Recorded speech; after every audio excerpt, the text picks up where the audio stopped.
Hello friends, welcome back to my channel. आज मैं आपके लिए लाई हूँ बहुत ही लाजवाब सी मसालेदार चटपटी कोरियन किमची की रेसिपी, जो आजकल इंडिया में बहुत ज़्यादा फेमस हो रही है और सभी को बहुत ज़्यादा पसंद आती है।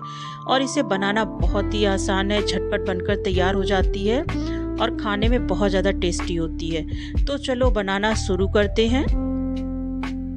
कोरियन किमची बनाने के लिए मैंने यहाँ पर 1 केजी के बराबर अमेरिकन जो कुकुम्बर है उसको लिया है। अमेरिकन खीरे को इस्तेमाल करने की वजह यह है कि ये थोड़ा सा क्रंची होता है और ये पानी कम रिलीज करता है, तो ये किमची खाने में ज़्यादा टेस्टी होती है।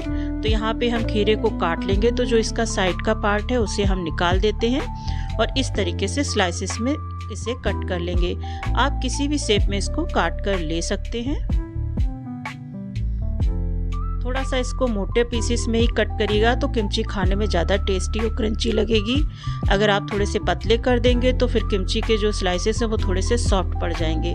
तो यहाँ पे इस तरीके से हम इसे काट लेंगे। तो इसी तरीके से मैं सारे खीरे जो बचे हुए हैं उनको भी काट कर एक बड़े बर्तन में मैंने देखिए यहाँ पे रख लिया है। अभी देखिए ये कितने ज़्यादा क्रंची हैं। अब हम क्या करते हैं, इसमें 2 से 3 चम्मच तक नमक ऐड करेंगे। नमक ऐड करने से इसमें जो एक्स्ट्रा पानी है वो निकल जाएगा और ये थोड़े से सॉफ्ट हो जाएंगे। तो जिससे जब हम किमची बनाएंगे ना तो उसमें बहुत ज़्यादा पानी नहीं होगा, तो हमारी किमची बहुत ज़्यादा दिनों तक चलेगी। तो इसको अच्छे से हम मिक्स कर लेते हैं। नमक को अच्छे से मिक्स करने के बाद हम जो खीरा है उनको 15 से 20 मिनट के लिए इसी तरीके से छोड़ देंगे।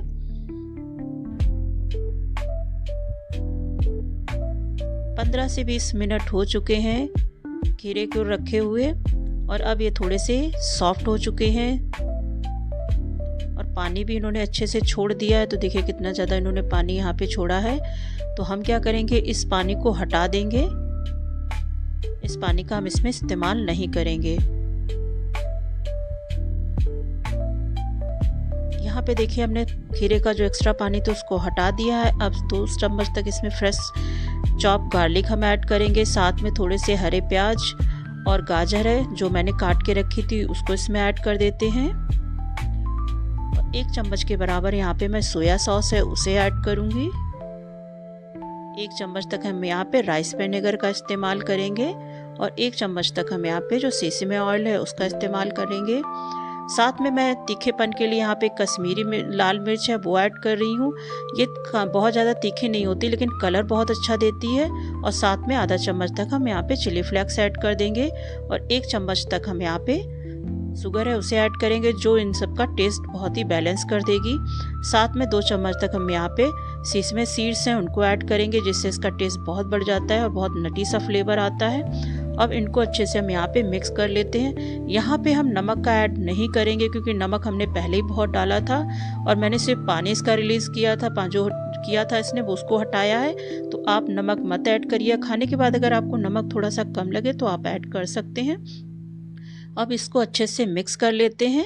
तो ये हमारी किमची बनकर तैयार हो चुकी है। आप चाहे तो इसे तुरंत खा सकते हैं, लेकिन 7 से 8 घंटे रखने के बाद इसका इस्तेमाल करेंगे तो ये खाने में बहुत ज़्यादा टेस्टी लगती है, क्योंकि सारे मसाले अपना फ्लेवर छोड़ देते हैं। आप इसे एयर टाइट कंटेनर में रख के फ्रिज में रख दीजिएगा और 1 से 1.5 महीने तक आराम से खाइएगा। तो ये वीडियो आपको पसंद आई है तो प्लीज़ मेरे चैनल को लाइक से सब्सक्राइब कर दीजिएगा। फिर से मिलते हैं एक नई रेसिपी के साथ, तब तक के लिए गुड बाय।